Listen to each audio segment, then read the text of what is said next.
it all starts back with the local, which is 533. That was a black union. They were formed back in 1917. And really to give you the logistics why that was, back in those early years, you had segregation. So for a black musician to have a actual musician's or local card, you had to join a local. And back in those days, a black musician couldn't join a white local. But 1917, the musicians here in Buffalo was given a charter, which would be known as 533.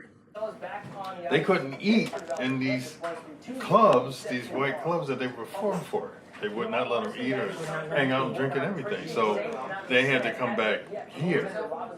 So this is where they ate, this is where they drank, this is where they played cards or pool. Or if they liked what they heard up front, they would jam with the local guys here. You know, so it was kind of bad in that respect. But, you know, for us, we got exposure to these national artists, and you know that we got to play with them and tour with them, and in some cases, some guys actually became famous in their own right. So, you know, but it was like that all over the country, though.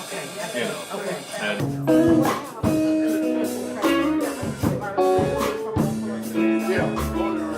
they had a celebration after the first year. They had such a great time together, just socializing, that's when the club was formed from that.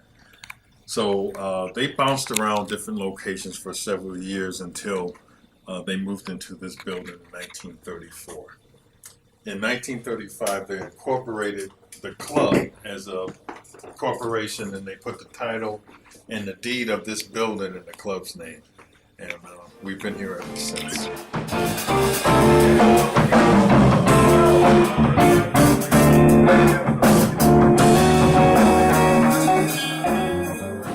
Well, when I was a young guy, probably preteen, I was learning saxophone, and so I took a lesson from a gentleman who happened to be a member of the club here and the local, and he told me a lot of stories about the different famous musicians that came through and stuff.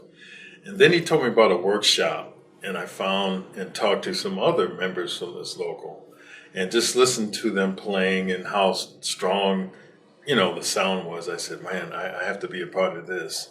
And that's really what's got me going. And that was like early 70s. Yeah. Probably before you were born. Yeah, it was. Shut up.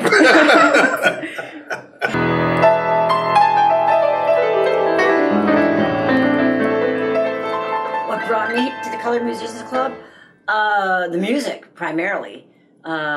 Shoot, I've been coming up here for, I want to say 20 years, all of 20 years, becoming very active with the club for the past 10 years, and I've been on the board for the past 8 years. So originally, certainly it was the music, and just being able to hear all these wonderful legends that have come through here, from Al Tinney to Sabu, Ariola, and you have people that we have that are on the board presently, from Walter Kemp to past board members of Wade Hawkins, and you know, it's just the music. It's always so unique, and it's so tremendous. It's so good. It's so enjoyable.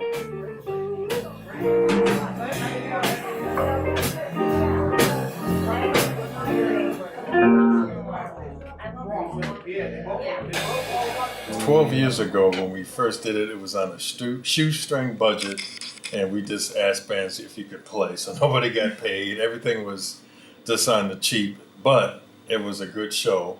And, you know, everybody was so impressed with that we decided to make this a yearly thing. But way back when, we always thought that maybe one day we can turn this into a week-long series of events. So this is going to be very special. This will be our first time doing a week-long event of concerts. Because the main thing is we have so many talented musicians here in Buffalo, not only living in the city, but, you know, they now move away. But that they can come back and they can showcase their talent here is going to be a beautiful thing.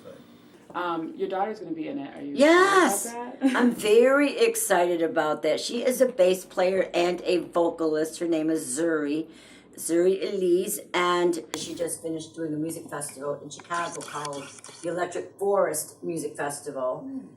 But they're bringing her, the club is bringing her and another young lady by the name of Ariana Powell back to Buffalo. They both played with Nick Jonas 2 years ago. Yeah, Zuri was Nick's bass player and Ariana was his guitar player.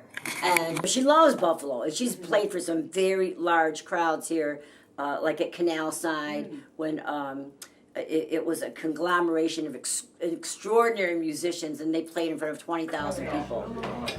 And that was fantastic. But she's